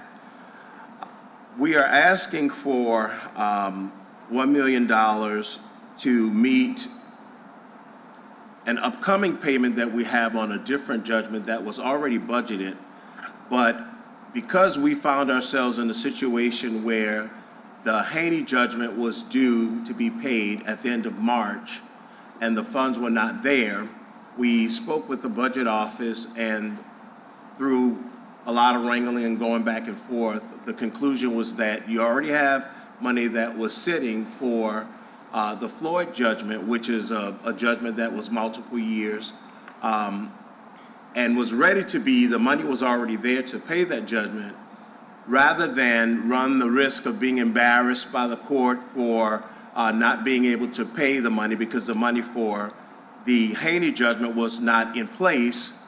The recommendation was that we seek to move the money, part of the money from the Floyd judgment over into the Haney line item in order to meet our deadline, which was at the end of March. March 31st is when that payment was due.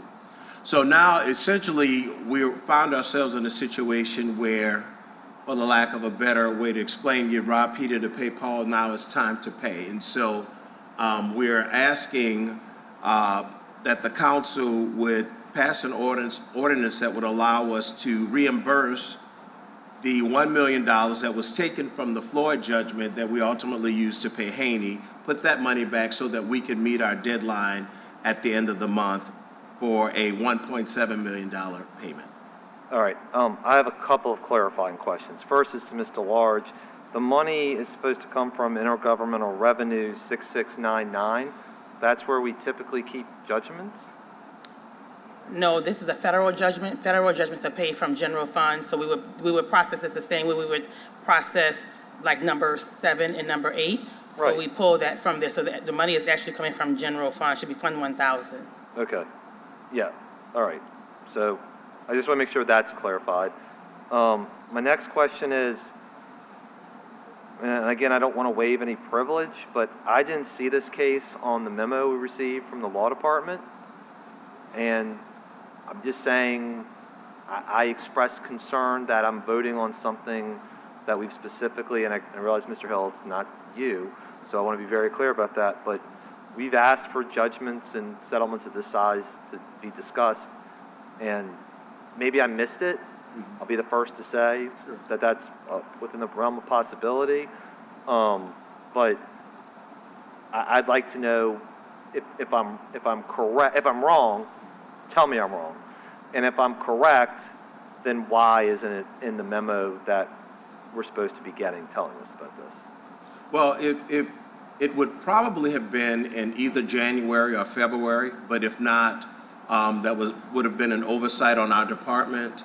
And if that is the case, we sincerely apologize that it was not there, but it was indeed a part and should have been a part of the litigation portion of our report to the council. Yeah, I mean, I'm looking at April, let's see if I can find February, just give me a second if you don't mind. And again, I'm not trying to air laundry publicly, I'm just trying to make sure we're on the same page.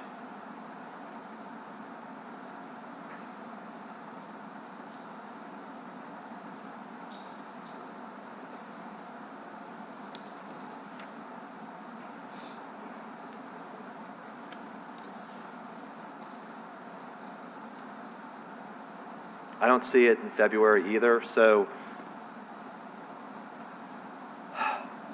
this is what I'm inclined to do. You're here, and I don't want to frustrate a federal judge and have them order. Yes, I've been on the other side of that, and we don't want that to happen to anybody.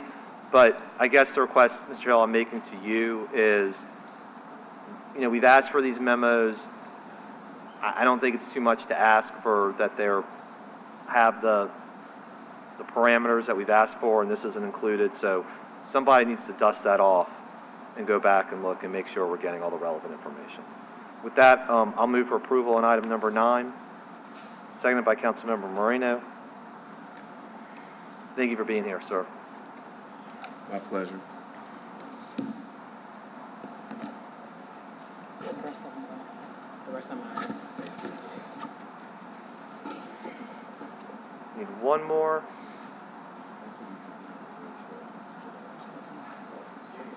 Your yay, Councilmember Green's yay. There we go. 4 yeas, no nays on item number 9.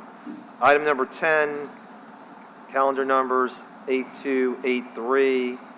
This is to appropriate funds to Department of Public Works and Parkways for a full roof replacement at Joseph M. Bartholomew Golf Course Clubhouse.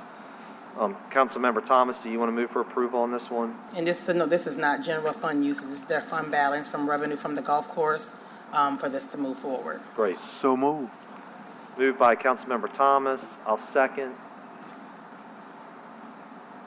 All in favor? Aye. Aye. That's 4 yeas, no nays. Thank you. All right, item number 11, 358485. This is to appropriate unspent grant funds from State Homeland Security Program to the Office of the Mayor for telecommunication equipment. It's a whopping $15,797. Mr. Burnside, you'd like to speak on this item, sir?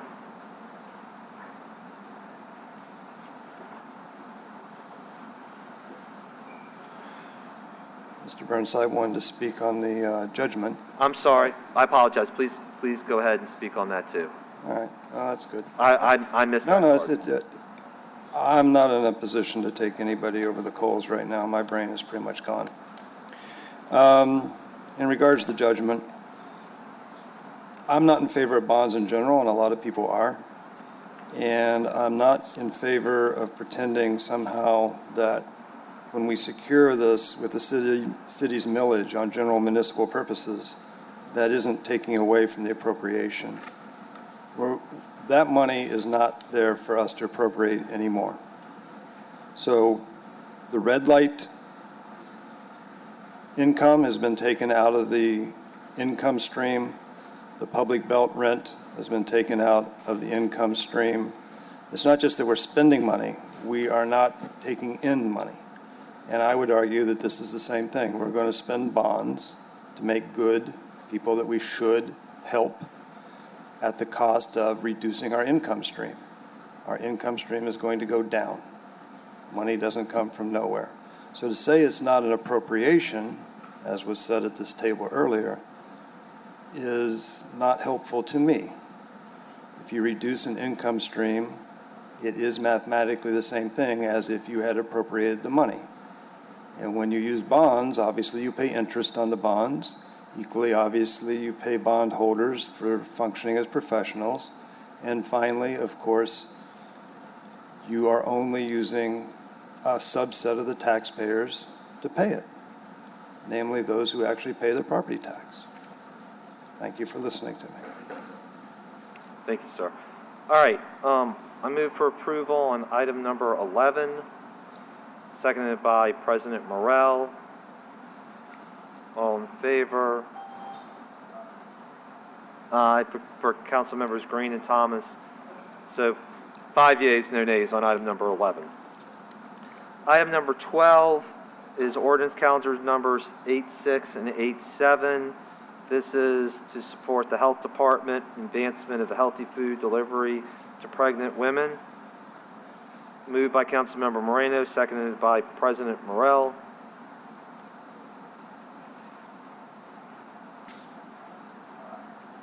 All in favor? Aye. 5 yeas, no nays on item number 12. And our last voting item, except for adjournment, is item number 13, calendar numbers 89 and 90. And this is to appropriate grant funds from New Orleans Business Alliance, the Office of Workforce Development, to expand opportunities for entry-level positions and pathways. It's transferring $90,000. Moved by Councilmember Moreno, second by Councilmember Morel. Before we vote, Mr. Burnside had a comment. You're good? Yes, sir. Thank you, Mr. Burnside, for being here today and participating. All in support of item number 13? Aye. 5 yeas, no nays. Councilmember Green moves for adjournment, seconded by Councilmember Thomas. Hope everybody has a wonderful weekend. Thank you. We stand adjourned. Same to you. Happy Easter, happy Bunny Day to everybody.